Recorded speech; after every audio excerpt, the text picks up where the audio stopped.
Hello, I'm Dean Karstens of Dean's N-Scale Trains. I'm standing in front of my Conejos Valley Railroad that I'm constructing. Today I'm going to talk a little bit more about modeling water, namely, what's the color of water? So stand by.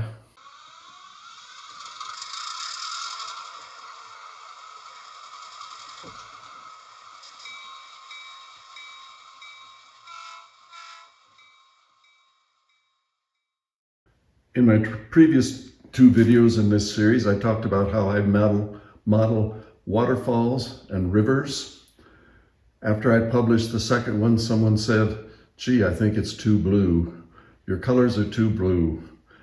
Question is, how blue should you make your rivers? Here's a quick review of how I make my rivers. I put some references below to my previous two videos. First, I define the river levels with thin foam board. I cover that with plaster cloth, and after the plaster cloth has dried, I paint the riverbed with my standard base paint. I've got a reference to that below also. Then I pour one or more layers of white glue colored with a couple drops of blue paint for, say, a cup of white glue. I paint on a thin layer of ultra clear sealant over that, add plaster rocks and bushes, and add ripples by dry brushing with white paint. And here's a quick shot of the final result. You can see the little island in the middle of the river, the rapids down below, and the rocks near the rapids. Here's another picture of the results. The foam at the rapids was made by taking small pieces of cotton, gluing them down, and soaking them with scenic cement. Here you can see I'm dry brushing on the ripples and so on with the white paint. There are two physical effects that makes rivers and the ocean appear blue. The first is absorption. Here's a diagram of the process. The light coming into the water from above has all the colors of the spectrum, from red to blue to violet. It passes into the water, goes down and is reflected off the surface and comes back out. During that passage through the water, everything but the blue and the violet are absorbed. Here's an actual example, the ocean near Tahiti. The light blue is where the depth of the water is only 3 or 4 feet, so less of the reds, oranges, and so on are absorbed and the water appears turquoise. The dark blue is where the reef disappears and it's much deeper. As you proceed, it gets darker and darker.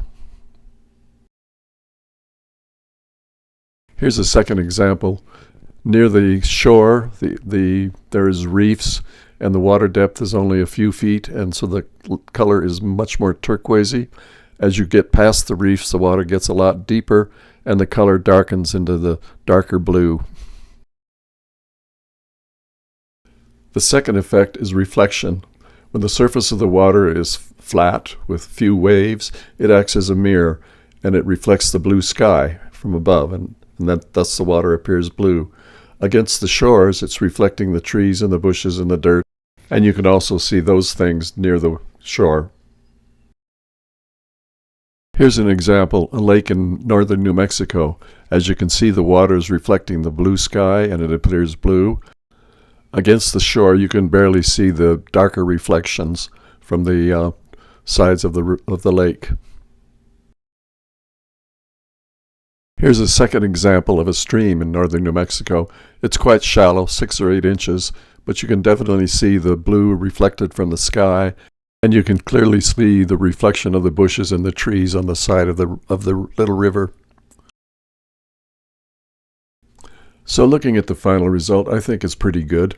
It might be a little bit too blue. I could use a little less blue tint, but the color is close to that of the sky and the backdrop above. And I'm pretty happy with it as it is, so I'll probably leave it.